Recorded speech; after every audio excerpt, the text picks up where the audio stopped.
Durante muito tempo, eu utilizei esse espaço como uma revisão para as salas de aula. Estando fora dela, parece-me que ele perdeu um pouco de sentido de existir. Mas fiquei com um certo dó de deletá-lo, fiquei com pena de apagar as informações que aqui estão. Então, pensando em reaproveitar o espaço, mas com uma outra dinâmica, que seria trazer algumas reflexões e considerações e dúvidas e devaneios ao longo daquilo que estou estudando e pensando ao longo da semana. Essa semana eu me detive na produção de um texto onde eu questiono se, de fato, as redes sociais virtuais elas estão para um espaço do livre debate ou funcionam como um ente colonizador.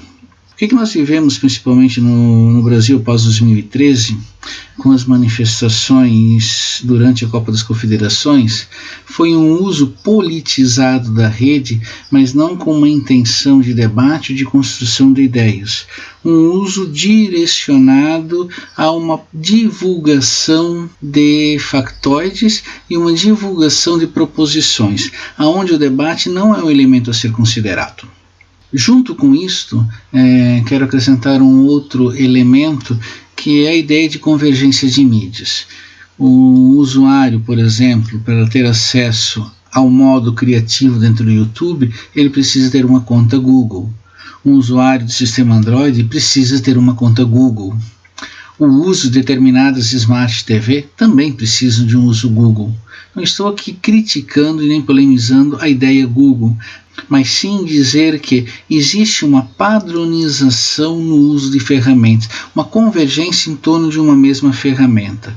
Se pensarmos as redes, no caso as redes sociais, como espaço para o livre debate, como o livre debate se estrutura se o acesso a ele é direcionado a uma convergência midiática? Utilizo as mesmas ferramentas para dizer as mesmas coisas, ou só tenho acesso a elas diante das mesmas ferramentas. Há uma lógica do consumo, e aqui, muito embora eu possa não estar consumindo o produto porque o seu acesso é gratuito, mas ao acessá-lo gratuitamente eu sou exposto a uma propaganda publicitária constante. Então a lógica do consumo ela perpassa com os dados que eu ofereço ao sistema, que são capturados, ao debate que eu ofereço, que são capturados, e esta captura acontece através de bolhas que reúnem em torno de si o mesmo tipo de um usuário. Não há um livre debate, há um debate dentro de entes que pensam a mesma lógica, debates dentro de entes que pensam o mesmo tipo de comportamento e divulgam o mesmo tipo de ideia. E aqui nós poderíamos entrar com uma outra perspectiva ainda. Dentro da bolha, a perspectiva do autopoliciamento. Dentro da bolha, a perspectiva do autopoliciamento. Você já deve ter ouvido, provavelmente, a história de Joãozinho e Maria, que foram deixando migalhas pelo caminho para serem recuperados.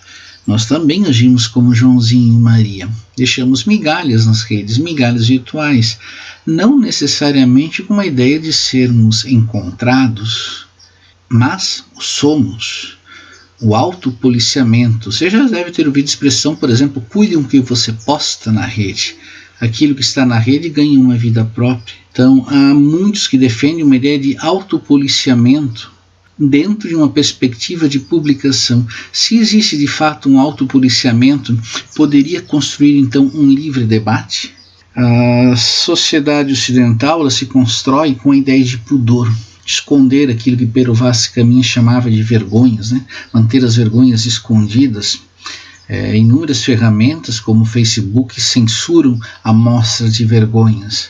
Mas do autopoliciamento surge uma outra necessidade do consumo, a ideia de fazer marketing de si. Aquilo que eu produzo na rede é um marketing de mim, eu me vendo como um produto dentro dessa lógica do capital. Penso que defender a ideia dos espaços virtuais como livre debate tem uma problemática muito grande, que é a problemática colonizadora dada a partir do capital. Nós somos agentes dentro do capital, embora que se manifeste pela rede algumas práticas contraculturais. A blogosfera, por exemplo, plataformas wiki, da construção coletiva de saberes, onde a própria comunidade agem sem a necessidade de um agente regulador, mas a própria comunidade que firma e legitima a validade do conhecimento, e ainda a comunidade dos softwares livre.